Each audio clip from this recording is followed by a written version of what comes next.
Welcome everyone to the McGill Tax Policy Colloquium of 2020 fall. We're very excited to have with us today Professor Dr. Sergio Andre Rocha, and the floor is yours. Hello everyone, good afternoon. It's a huge pleasure to be here. I chose a topic that's been connected with my studies for quite some time now and interacts with digital taxation and many other intriguing topics in international tax policy. So I proposed Tarcísio and Alison that we would talk about a world without permanent establishments. This is not going to be only PE centric. I think we are going to talk about international tax policy in general. I'm from Brazil. As Tarcísio said, I teach at the university in Rio de Janeiro. And of course, I will have some developing country or emerging economy bias. But I guess that what we are going to talk about here today is not, restricted to the reality of developing countries and emerging economies. The idea, as I said before, is to discuss a little bit the possibility of a world without the concept of permanent establishment. And I think that the main reason for this topic today is that many of the discussions we've been having in the past years are related to the permanent establishment principle and the application of permanent establishment rules. So that's the main reason why I think this is an interesting topic for us today. And when I was thinking about how to start our discussions this afternoon, I chose this picture because, whenever I talk about the possibility of not in a permanent establishment, people look at me like you're crazy. It's like, permanent establishments are like the sun or the moon. But on the other hand, even the sun will cease to exist someday. We know that a few million years from now, the sun will explode and life on Earth will cease to exist. So, even the sun will not be a reality at some point in time. So nothing is impossible. And I think that one thing that this terrible health crisis has proven to us is that we can change significantly in a very short period of time.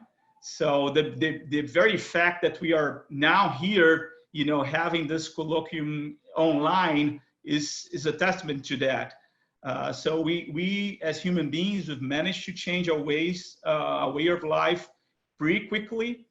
And so I would ask you to bear with me, and even the end of permanent establishments is in the realm of possibility. Usually, whenever I'm talking about permanent establishments, I have to make this trip to the past so that we understand fairly well what permanent establishments are and where they come from.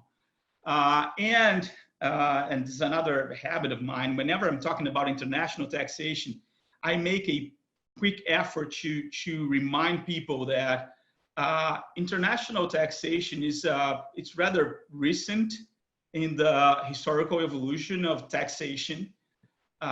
It's a phenomenon that dates from the mid to late 19th century to today, and it's completely related to the income tax. And the income tax is also something pretty recent in the history of taxation. So whenever you're reading a book on the history of taxation, you can go back to the Egyptians, Romans, and the like.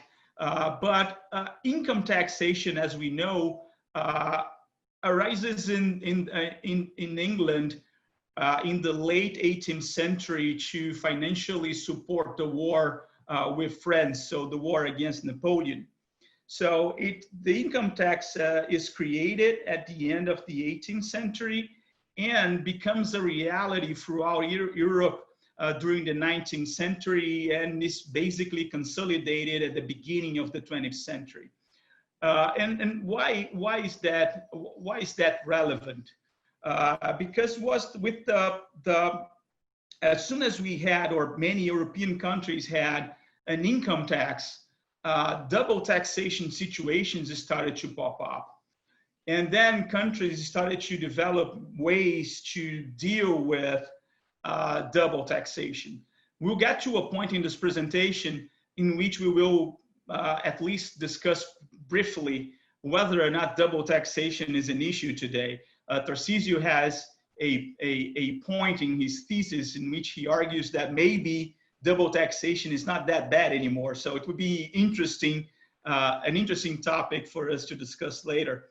But back then, you know, double taxation was considered something to be utterly avoided. And I would dare say that even today, in terms of international tax literature, you know, double taxation is considered something bad and that should be avoided. If we locate historically the beginning of international taxation in the late 18th century, but mainly in the 19th century, we are talking about the world of the Second Industrial Revolution. And when we go back in time and we try to recall what the world of the Second Industrial Revolution looked like, it looks like a period of time in which economic activity was pretty fixed and it was not mobile at all. So if we put all these facts together, so we have the birth of income taxation, we have international taxation emerging and the first treaties being negotiated.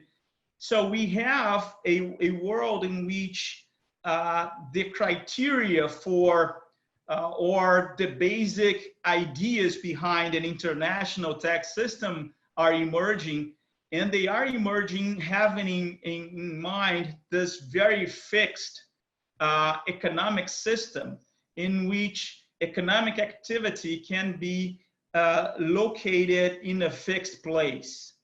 So that's where we are in terms of economic evolution or economic history when tax treaties, for instance, start to be negotiated, when our first model conventions start to be drafted.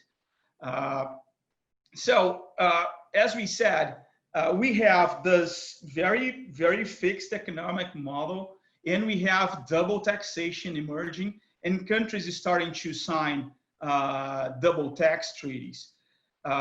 And back then, and we are now at the beginning of the 20th century, one thing becomes clear, and I think that that's still the number one question in international taxation. Because if you have two countries with their income taxes, and you have some income that is connected with legitimate access to both countries, they can legitimately charge income tax on that income. And so if you want to avoid that situation in which two countries or two or more countries are charging income tax on certain income earned by a company or an individual, you need to come up with a solution for them to share the tax on that income. And then we come to what I think is still the most intriguing question in the field of international taxation, which is how can you fairly share, or how can you fairly establish criteria that will be used for countries to decide who is entitled to which share of the international tax pie. This is very important, because in the end, most of the problems related to international taxation are totally connected to establishing criteria which will be used by the countries to define which country is entitled to which part. Of course, we can go a step further and say, okay, just establishing the criteria is not enough. And you can start asking, oh, is there any moral or ethical or even legal criteria to establish that more advanced economies should use international taxation as a means for the redistribution of wealth? This is a very good question. Again, it goes back to Tarcísio's thesis, but I'm not going to take that step further today. I'm going to stay on the not so safe side of, okay, what are the criteria that countries should use to fairly share tax revenues among them? So that's it. We are back in the 19th century, early 20th century. Countries are deciding what are the criteria. As we said, the economic life were pretty fixed. And so that's when and where the whole discussion about permanent establishments came up. So we need to bear in mind these facts here, which are assumptions that will be important throughout today's presentation. First, as I said before, the permanent establishment is is related to, or was born having as context the economic reality of the second industrial revolution. Immobility was maybe one of the main characteristics of that point in time. When we start tracing back where it came from, so initially we're talking about a German concept, more specifically a Prussian concept, that migrated from Prussian commercial law to Prussian tax law to Prussian tax treaties. We have to remind that the Prussian and Austro-Hungarian Empire treaty is often pointed out as the first treaty. Of course, there are academic disputes around that assertion, but anyway, if not the first treaties, one of the first treaties. And then it migrates from Prussian experience to the first models, to the first League of Nations model of 1928. So we are talking about a concept that was pretty much European. We don't have, or we didn't have significant participation from the non-European world in the development of those League of Nations models. But for instance, there is record of Chilean authorities back in 1927 already complaining about the concept of permanent establishment and singling out that, okay, you see, this is not very good for us, developing countries. And here I want to, just make a brief comment in parenthesis, which is I'm going to talk about developing countries and emerging economies. And I hate using these expressions because, they refer to a very large group of companies. So you can include there China, Brazil, some African countries, even in Latin America, the reality is very different. So you end up including in a group very different realities as if they were more or less similar. I guess the group of developed nations is much more homogeneous than the group of emerging economies or developing countries. But anyway, since we don't have a much better expression, I'll keep using those. So, and here, there is also a provocation because, I'm very critical of the work that sometimes the OECD does. I know that Alison and Tarcísio are too. But if we go back in time here and we understand the origin of this, it doesn't strike me as if developed countries were in a plot against less developed nations. It was just the reality of that time. They were there trying to come up with criteria for sharing taxing revenues, and one of the criteria that came up was, okay, the permanent establishment.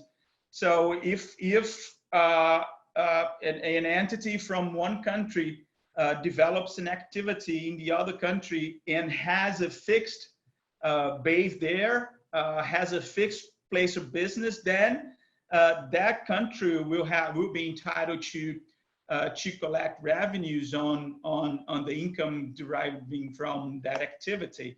So it doesn't look like at the origin of this that there was like a plan. Okay, let's use the international tax system to take advantage of the poorest nations on the globe.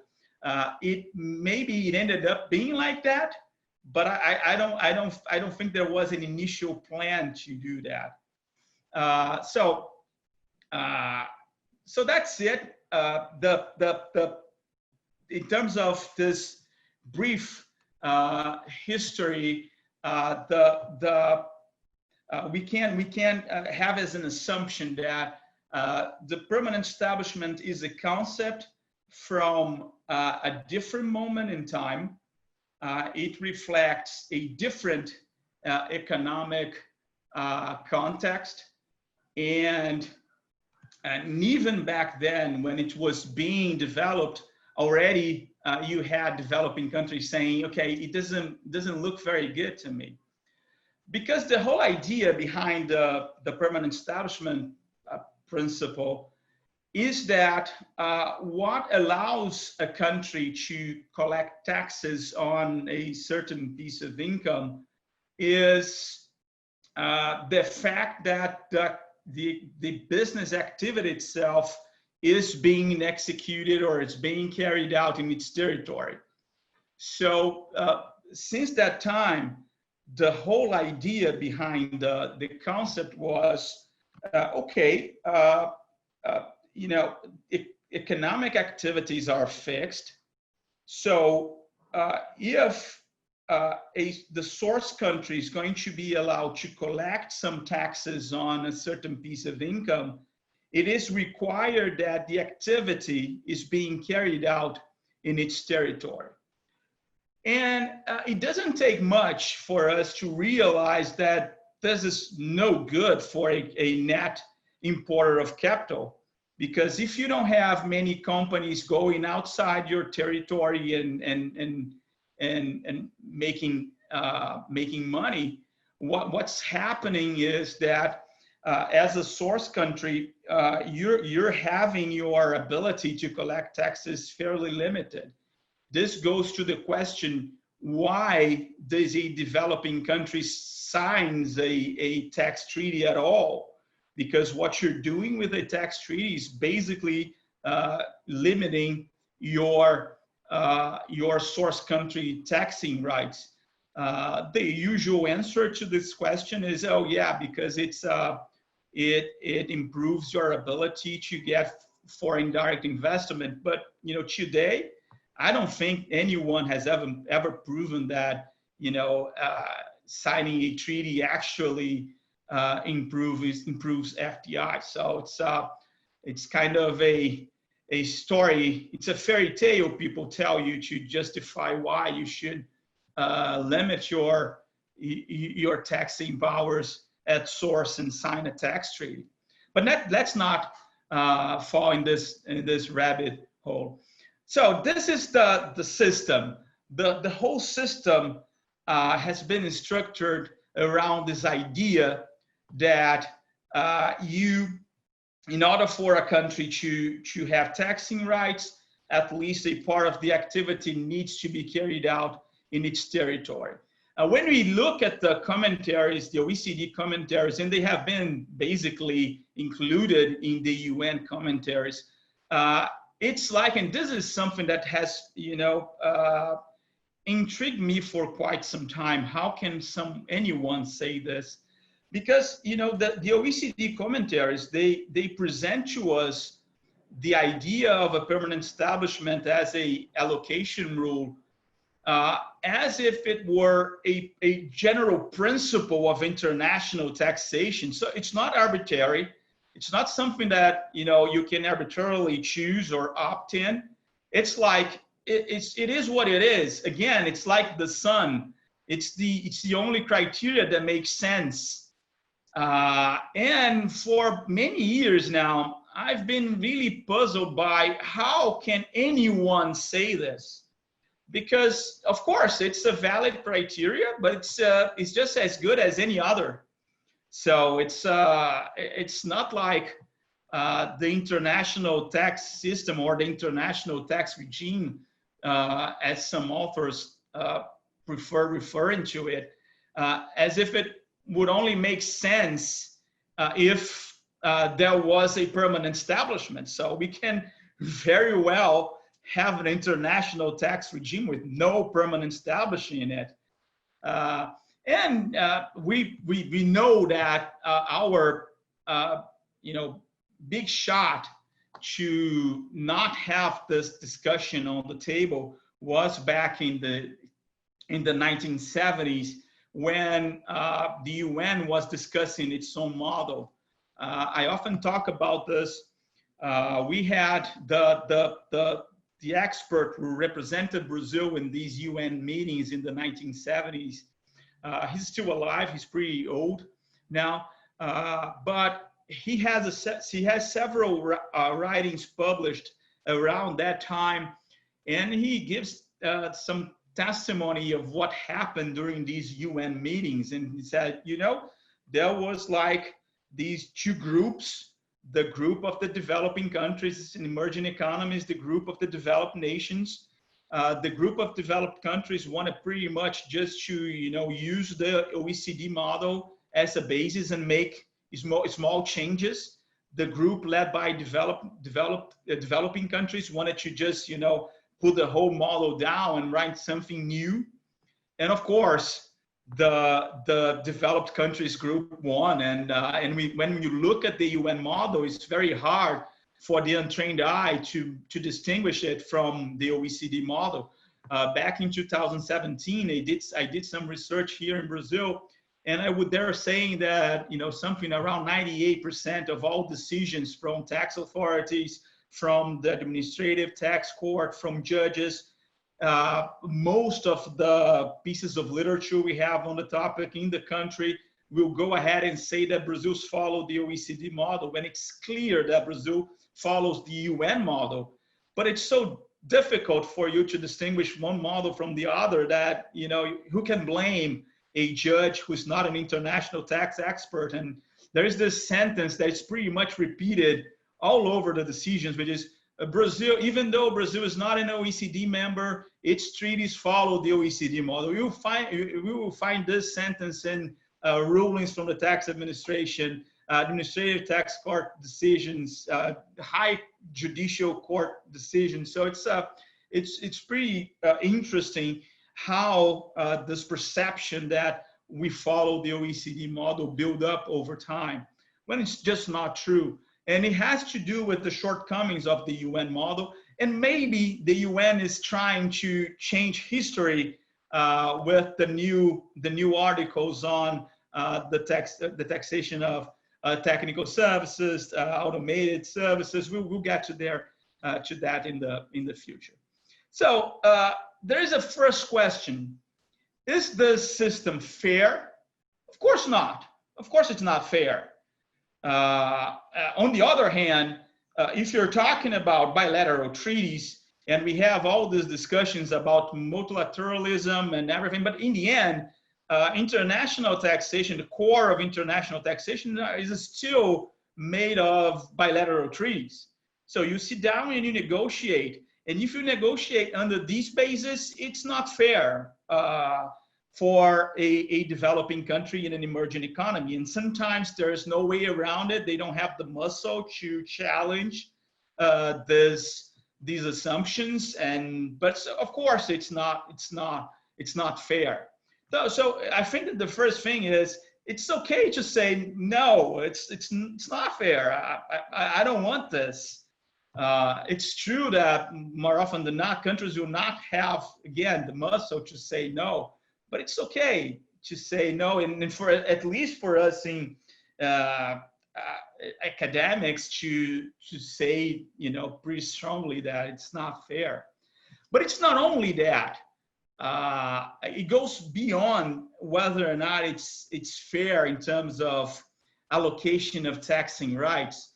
Tarcísio knows this pretty well, I guess Alison too, from, I don't know how, the first time I used this expression, international tax imperialism.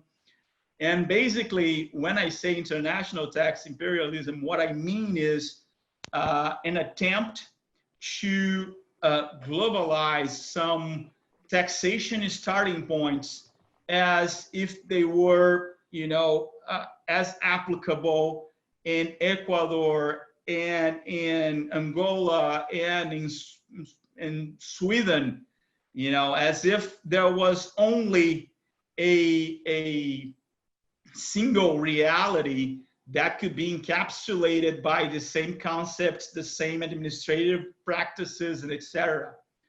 And I think this is pretty much related to what we are discussing here, because there are several forms of international tax imperialism. And one of them is what I've been calling cultural international tax imperialism, because our experts, they go out, they do their LLMs or their PhDs.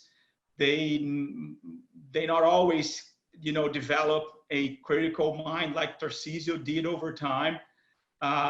They more often than not are dominated by this OECD-centric view of the world and the idea that whatever the OECD says is kind of a basic principle of international taxation, which makes no sense at all. And when we put these things together and go back to the reality of developing countries, there is something that is usually forgotten, which is whenever we are discussing an international tax practice, you need to consider the institutional capacities of each country, especially if you're talking about something like permanent establishment, or if you're talking about something like transfer pricing. There are not concepts that, this is not just legal concepts or legal interpretation topics. These are topics that require a practical framework in which they will have to be applied. And not always, I would say, maybe it's the opposite. Very rarely, a developed country or a less developed country will have the infrastructure that will be necessary for applying certain practices that are normal in more developed countries. I remember I met with Alison the first time in person back in 2016 when we were preparing our general reports for the IFA Congress in Rio de Janeiro.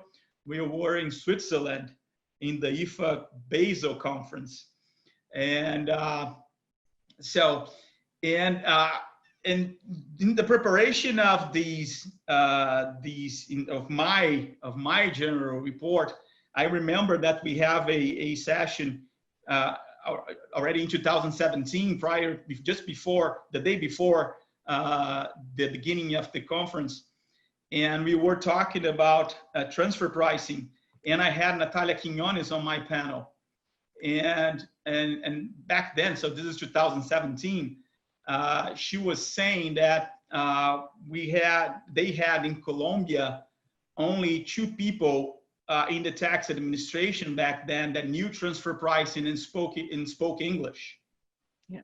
And I said, come on. So how will you apply more sophisticated rules if you rely on maybe 2 people or 4 people? I remember later on, I was talking to a Brazilian auditor about this, and she told me, no, she's wrong. It's not 2, it's 4, so something like that. Or it's not 1, it's 2. Percentage-wise is a lot. It's like 100% more. but it's a 100% more of a very low number. We have these issues related to, sharing tax revenues, but we also have a separate type of discussion, which is also related to sharing tax revenues, because we have to bear in mind the transfer pricing discussion today is basically a discussion of who is entitled to which part of the multinationals, taxable income. So it's because it's important, because people used to see transfer pricing as kind of a anti-abuse rule, and so it's much more an instrument to control that what the taxpayers were doing. But I don't know if it was ever the case, because since the beginning, transfer pricing and the arm's length standard had this relation with, allocating taxing rights. But nowadays, it's pretty clear that when you're discussing transfer pricing, you're talking about how you're going to allocate taxing rights. And that's why I often say to less developed countries, you really need to be careful when you accept certain starting points, because it could be very well that they won't make sense to you. There is a different policy aspect here, because I remember in my report, and I don't know if that's true in your report as well, Alison, but I remember in my report, one of the questions was whether or not countries were willing to implement actions 8 through 10 of the BEPS project. And I got many replies from reporters from developing countries saying, we will because we want to become OECD members. So I think that there is a field of research, and I'm really, really interested in pursuing this further, which is how the will to become an OECD member reshapes the international tax policies and practice of a country. Not only, for instance, in the case of Brazil, in which we have something already going on, but even in the case of countries that haven't even started any formal discussions with the OECD, but just the mere fact that they are willing to do it, how does it impact its international tax policies and practices? Because as I saw in my reports, was like, shit, I want to become a member. So whatever they put in front of me, I'll accept, and I will formally implement, because there is also a second group of topics, which is whether or not they actually implement, or if there is some formal changes in the regulations just to show to the OECD, look at me, I'm willing, I'm really doing what you're recommending. But whether or not that that transfers into practice and becomes actual practice, I think there is a lot of room for research in this area. Here, I also raised the question regarding whether or not all this discourse around aggressive tax planning hasn't created a form of imperial taxation as well. I often use a Darth Vader on a suit when I'm talking about this, because basically, when you look at these huge villains like Darth Vader, Osama bin Laden, or the like, usually many people would think of them as rightless people, because when you're using as examples what there is of worse in the world, you end up having some leeway to make more flexible some very important rights that taxpayers managed to acquire over the years. So I think that we have to discuss both things together. But that's it. That's the book. So what has changed? Digitalization of the economy changed everything. So digitalization of the economy, harmful tax competition, a type of globalization as we have never seen before in human history, because you can say, oh, no, but globalization goes back to the 14th, 15th century. Okay, but this is something different than when you had some Portuguese, Spanish people, Dutch guys, on a vessel sailing around the world, thinking that, oh, we got to India, no, it's Brazil. It's totally different. What's happening in the past 5 to 10 years than all the experience we had in human history.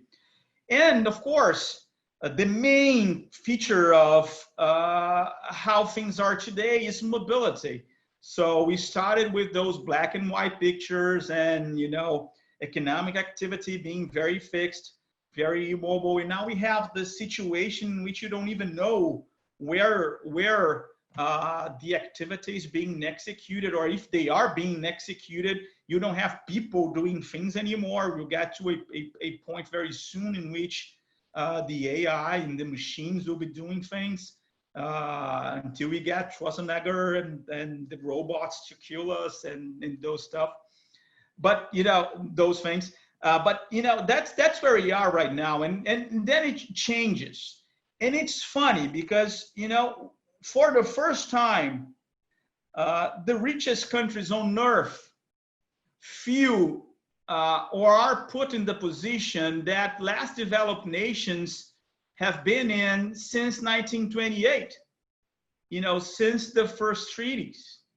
And they come up and look at us and say, oh, there's something strange going on, because companies are coming over here, they are making money and they are paying us no taxes. Yeah, but welcome to the reality of developing countries and emerging economies.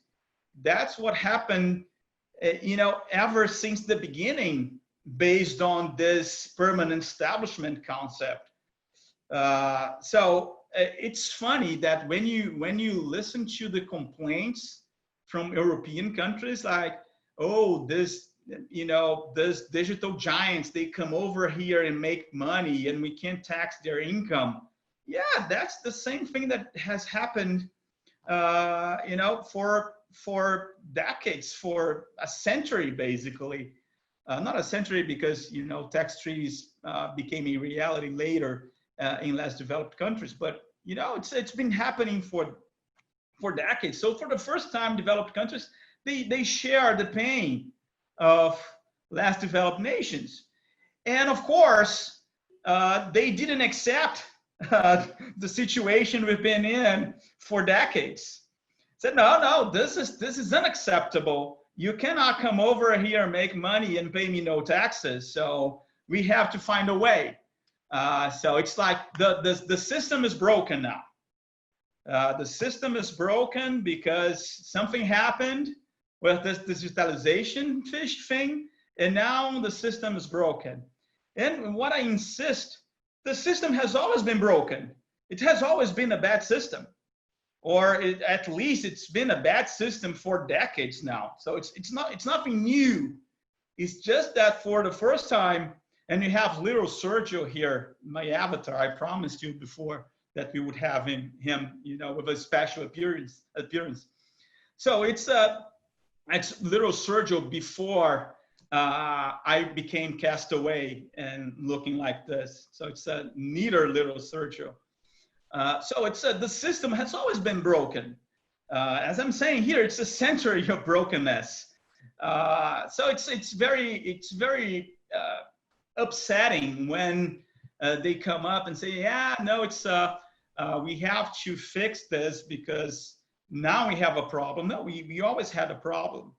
And I've been pointing this out for some time. And I said, why does a developing country include Article 7 in a treaty? It really makes no sense. Signing the treaty is challengeable. It's something that you should discuss further. But including Article 7, again, maybe I'm a dreamer and it's impossible to have a treaty without Article 7. My friends in the tax administration would say that you can't even start a treaty negotiation. You should say that there won't be Article 7.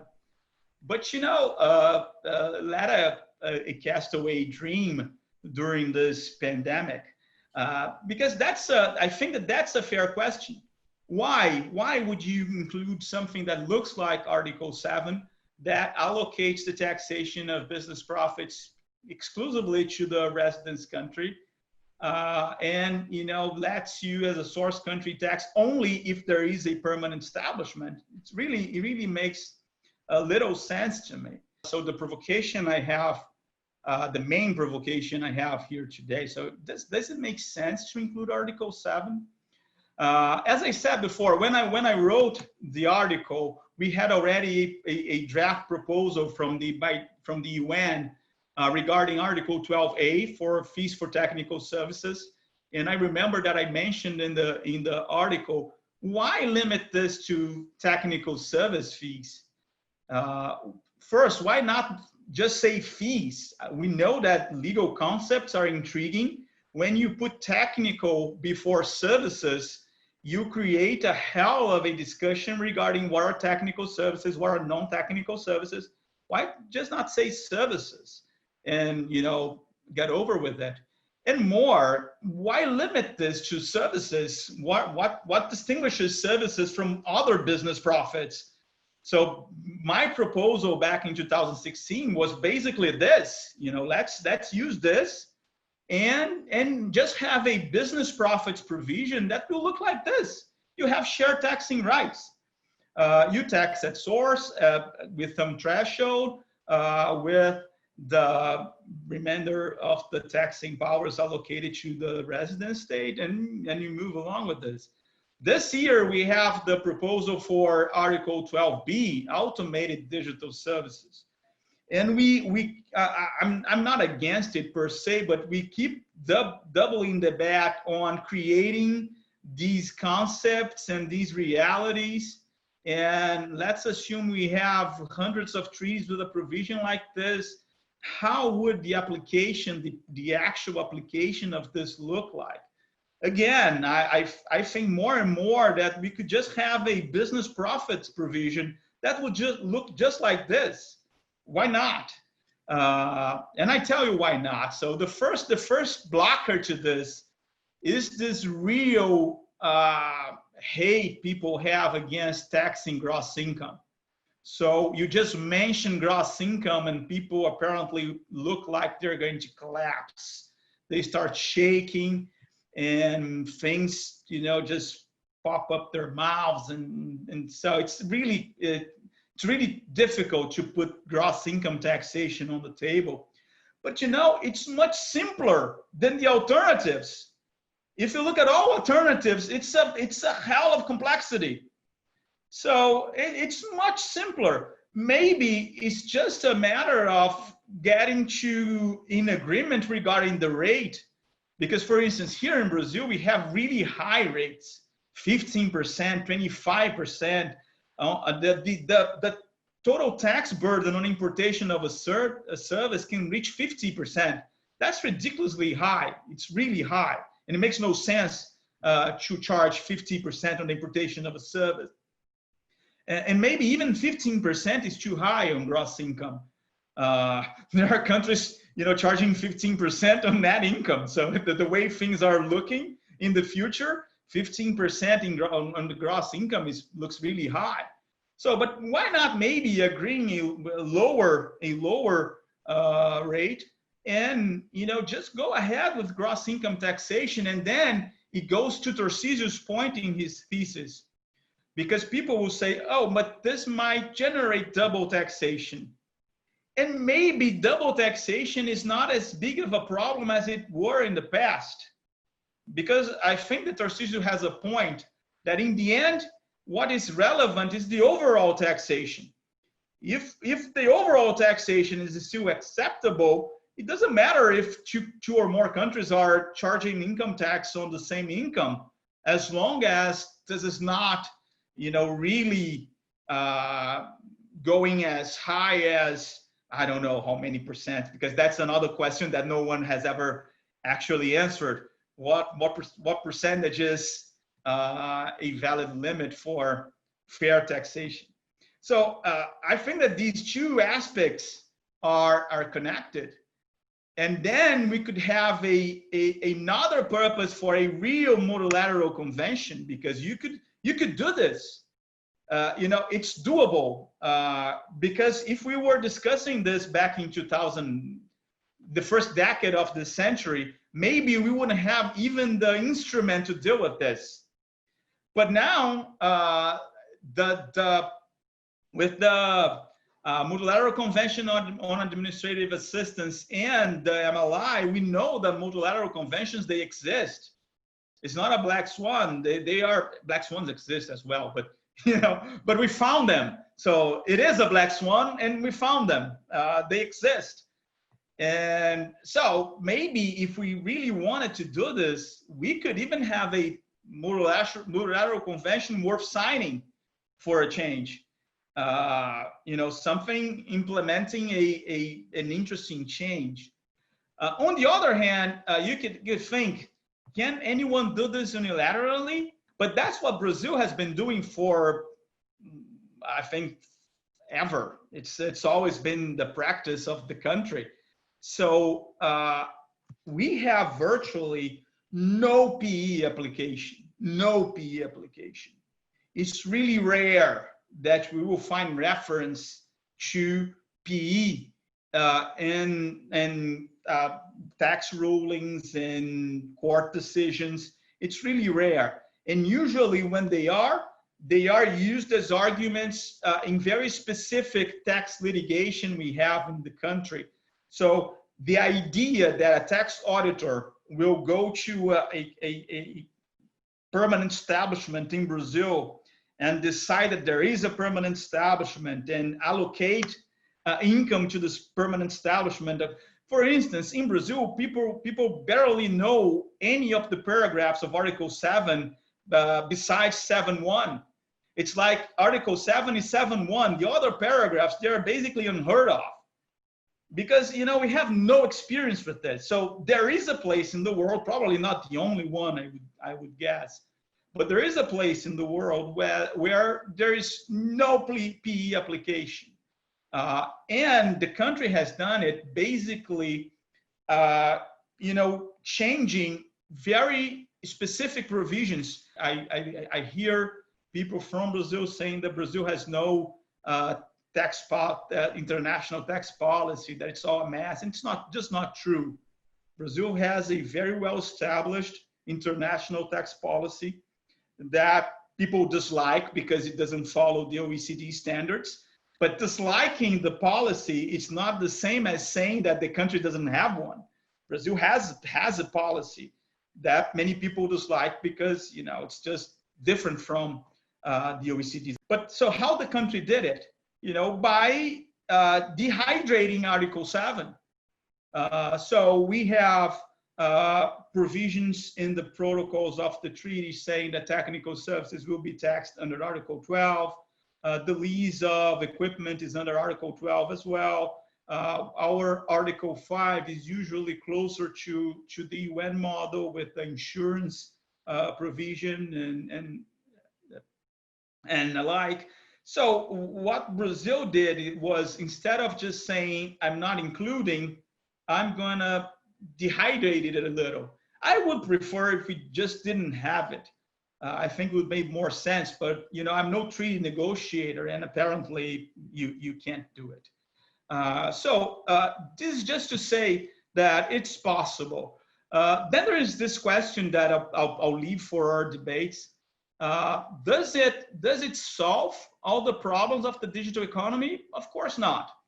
Not all the problems, but for instance, if you have a Brazilian resident paying Facebook or Google for ad services, there will be source taxation on income. Of course, if you have a situation in which Facebook is using data from Brazilian residents to provide services to somebody else, that's something that we cannot capture. But whenever there is flow of cash from Brazil, the Brazilian rules are enough to capture those and tax. Of course, and there are several challenges of the digitalization of the economy. One challenge is to put the rule, to have the rule in place. And then my 10 minutes just finished. And another different thing is, how are you going as a tax administration to control tax payments?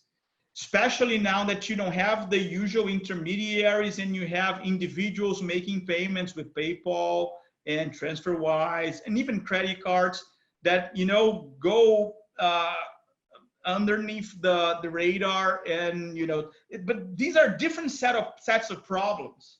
One thing is whether or not the system allows you to tax. Another topic is whether or not you're able to collect your taxes under this new scenario. And the final, thank you for your attention, the regular last slide. Thank you all that watched us this afternoon or are going to watch us later. Thank you. Nice talking to you. Thank you very much. Good evening, everybody. Take care. Thanks, everybody, Bye-bye. for coming. Bye, everyone. Bye. Good next.